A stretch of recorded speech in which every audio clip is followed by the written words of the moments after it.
Good evening, good evening. I hope everybody has enjoyed their Tuesday so far. I'm just getting back from a meeting. I have been enjoying mine.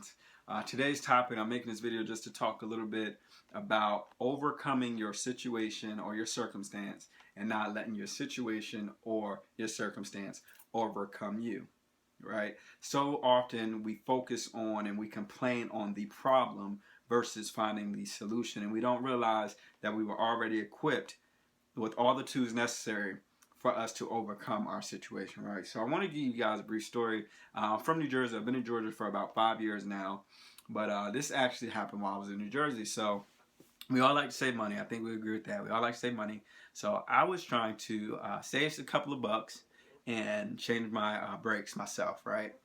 So I went on YouTube, watched the video, and I decided to do it. Well, I actually did the back, and where it turned sour or went downhill is when I got to the front. So I didn't have the proper jack and everything to hold the car up. I had the one jack that comes in the car and under the spare tire, right? So I'm sitting there and I'm trying to do the brakes, and I don't realize I'm rocking the car. And before I know it, I hear the jack slip. By the time I heard that jack slip, it caught my foot.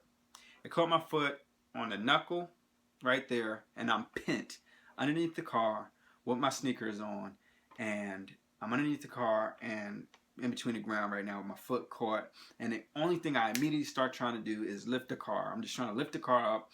I'm praying that God, please give me the strength to lift this car up. I'm screaming for help. My family's in the house. This is when I was living in Seaside Heights, New Jersey, off of 406 Bay Boulevard, by the way.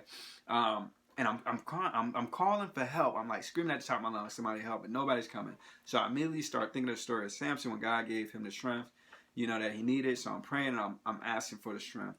And then there was a guy across the street at the bus stop. So he runs over and he's trying to lift the car. Making a long story short, he cannot lift it. It took about 3 to 4 guys to finally come and give me the hand that I needed to lift the car after I was trapped in a car for 2 to 4 minutes. Who knows how long it actually was, but it felt like an eternity.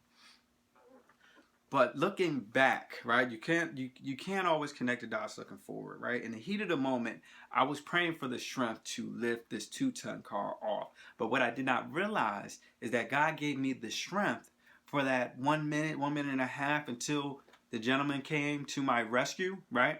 He gave me the strength to hold this 2-ton car in place and to prevent it from crushing my foot. Mind you, it's nothing between me, the car, and the ground. But I have the rotor right in between here, and I'm just holding it, and I'm pinned. And I'm calling for help, and I'm pinned in between the car and the ground. And if I let go, it is going to crush my foot. The only thing I was thinking of was holding that car, getting the car off my foot, and slipping my foot out, right? So a lot of times we go through life and, things seem to happen suddenly. It seems like things were all good just a week ago. It was all good just a week ago, right? Things were all good just a week ago, and then in the twinkling of an eye, it's going downhill. Or all hell is breaking loose in your life, right? There's a scripture that says, when an enemy sneaks in like a flood, I will lift up a standard against him, right? If those of y'all that don't know what a standard is, the definition of it, really, to make it in layman terms, it is a like a flag-like object. That means that it's elevated, right? And if you've ever been in any place where a flood crept in, it came in from all directions. The water came in from all directions, right? So you may be going through a situation and you feel like you can't make it out, right? You feel like you just need somebody to pray for you, or you're looking for something, but you do not realize you're praying for more strength, but you do not realize while you're going through that storm, while you're in that tribulation, in the midst of it, God has already given you the strength to get through it. Right? Just like I said, I was praying for the strength to lift the car up, but I did not realize God gave me the strength to hold the car until the extra help came. But in the meantime, I did not give up. See, the reason why a lot of us fail is because we give up too early. We give up too sudden in life, right? We start getting discouraged. And the minute you get discouraged, I could have gave up and I wouldn't have any toes on my right foot because it would have crushed all the bones in my foot, right? And my toes. But I did not. I held on. And the only thing that some of you guys need to do, and I'm speaking to somebody, only thing that some of you guys need to do is to keep the faith, keep dedicated, and keep holding on. Yeah, it may seem like you don't have the strength. It may seem like you're not going to make it through. But if you keep holding on, until the extra help comes, until God sends the right people to come. Whether you're in business, whether you're contemplating going in business, whatever the case may be, right?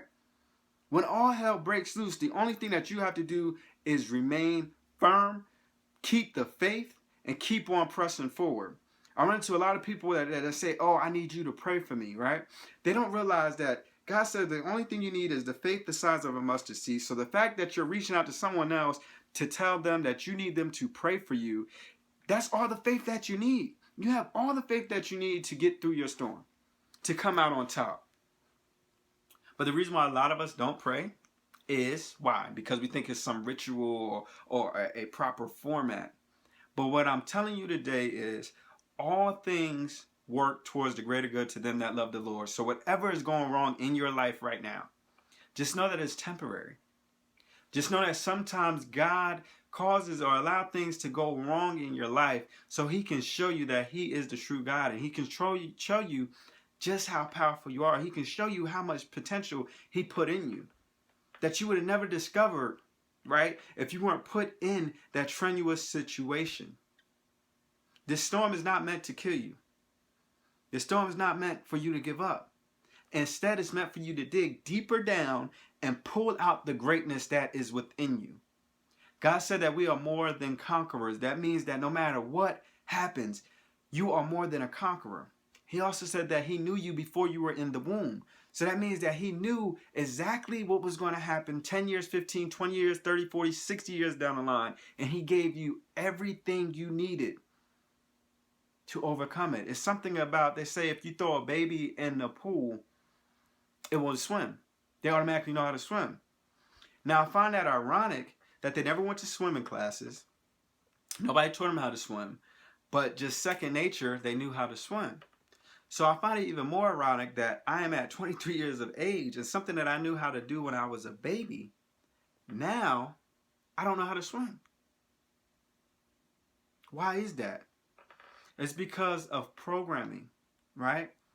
You already have enough faith to overcome everything, but what happens is life, failures, or shortcomings, or what you've been told as a child, or what you see around your circle, right? What your parents level of success, we start to limit ourselves and give ourselves limitations, and we start to forget who we really are. Who we really are. So I want to close out just with this Bible verse, right? And it's coming from Habakkuk, the book of Habakkuk, the 2nd chapter, verse 3. And it says, "For the vision is yet for an appointed time, but at the end it shall speak and not lie." In other words, what God has promised for you, it's not going to come right when you want it. It's going to come at the right time. And there's an appointed time. God knows when it's the right time, right? But it says, though it tarry, wait for it.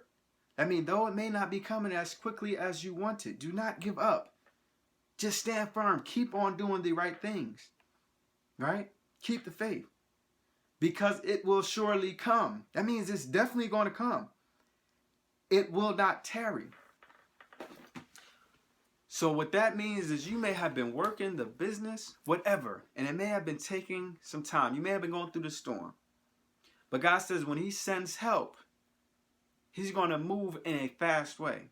And he's going to bring you out of that storm in an instance. Right? When it comes, it's not going to be no more waiting. You just have to hold on. So I hope that helps somebody out there. Y'all stay strong, stay blessed, and keep on pressing forward. Peace out.